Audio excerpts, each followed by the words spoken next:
Tejiendo Redes Infancia en América Latina y el Caribe. Gracias por estar con nosotros. Bienvenido.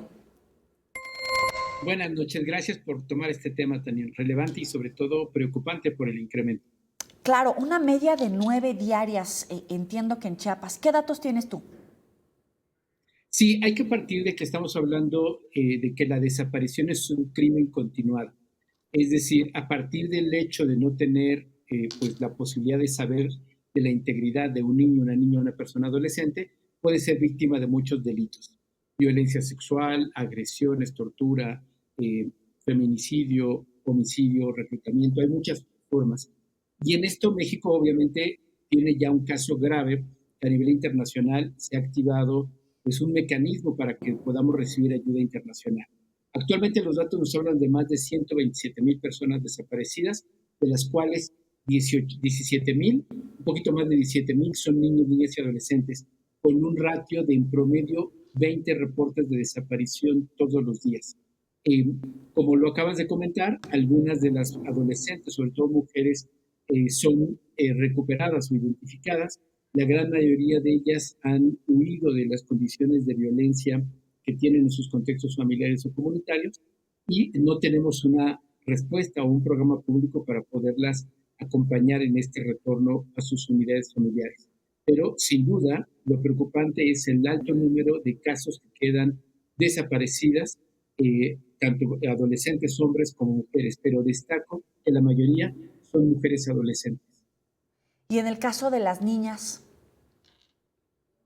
Sí, tenemos que tener presente que las niñas se encuentran en mayor riesgo porque lo que hemos encontrado en los distintos estudios que hemos hecho conjuntos con la Comisión Nacional de Búsqueda, y particularmente uno que hicimos un análisis de contexto en el Estado de México, encontramos que tenían tres grandes vertientes la desaparición de niñas y adolescentes. Explotación sexual, en todas las variantes que están ahí vinculadas, feminicidio, y los otros están vinculados a violencia familiar. Es muy importante insistir en el carácter de las niñas por la violencia machista que rodea nuestro país y las entidades federativas y la necesidad de tener respuestas diferenciadas para ello. Hay algunos informes que hablan, como bien dices, sí de explotación sexual, otra cifra sobre tráfico de niños en particular o de órganos. ¿Tienen más información al respecto sobre qué grupos criminales estarían operando? Evidentemente el nivel de impunidad y el nivel de vinculación con grupos del crimen organizado que tendrían una red de funcionarios hasta donde hemos leído algunos informes que dan cuenta de una situación tan particular que se vive en Chiapas por una población indígena con algunas incidencias donde no se reportan claramente estos índices. Sí, hay que recordar que Chiapas es un pueblo, o que tiene esencialmente pueblos originarios.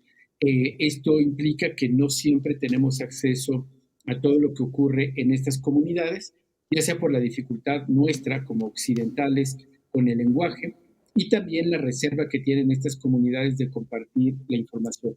Otro componente central en Chiapas en los 2 últimos años con más presencia es este combate de los grupos criminales por apropiarse del territorio, que ha incrementado la desaparición como un crimen que genera terror en las comunidades, pero también la desaparición en dos vertientes, para el reclutamiento forzado de adolescentes y hombres jóvenes y para las niñas convertirlas en esclavas sexuales.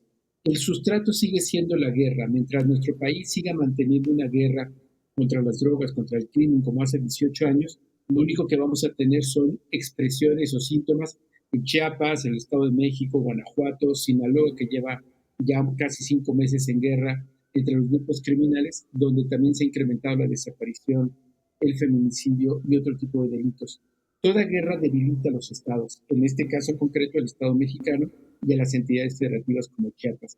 Y un estado que está débil no puede garantizar los derechos. Claro, y el nivel de impunidad, porque por un lado no se buscan a las personas que se reportan como desaparecidas, hemos ido normalizando el tema de la desaparición forzada, no necesariamente se investigan a las personas que se reportan como desaparecidas o ya cuando tienen esta incidencia sobre el tema de explotación sexual tampoco es que se esté combatiendo mucho. ¿Qué hay de esta vinculación de grupos criminales con autoridades? Totalmente. Es lo que nosotros llamamos en derechos humanos redes de macrocriminalidad. Doy el dato de impunidad. De acuerdo al INEGI, tenemos niveles de impunidad que rondan el 95% con todos los delitos que afectan a niños y niñas. Esto obviamente significa que el Estado no está cumpliendo con sus obligaciones de investigación y llevar a la justicia a los responsables. La gran falla sigue estando en las fiscalías y es ahí donde voy a las redes de macrocriminalidad. Los grupos criminales no solamente son los operadores, estos que andan con armas o que cometen los crímenes atroces, sino también son los políticos corruptos que para financiar campañas, para acceder al presupuesto público y beneficiarse con ello, se alían con estos grupos operadores criminales.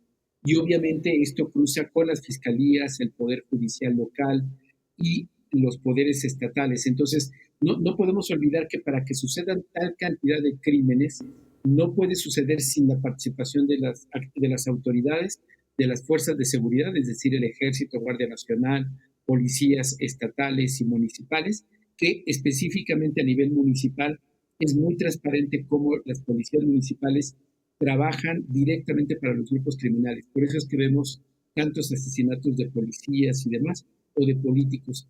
Y hay que agregar otro factor clave, que son los empresarios corruptos que permiten que todo este dinero, que es el gran negocio multimillonario de la guerra, se lave y se transparente. La mayoría del dinero y de las ganancias van a los Estados Unidos, ya sea como compra de armas, venta digamos, de equipamiento, obviamente el sistema financiero, pero estamos hablando de un negocio que deja miles de millones de dólares, donde todos los partidos políticos, sin importar el color, se han beneficiado y se siguen beneficiando de ello, y las víctimas siguen siendo niños, niñas, mujeres y hombres jóvenes, con un énfasis en aquellos que son más pobres. Juan Martín Pérez García, muchísimas gracias por estos minutos para la auditorio de Mega Noticias. Muy buena noche. Muchas gracias por el diálogo. Gracias. Hasta luego.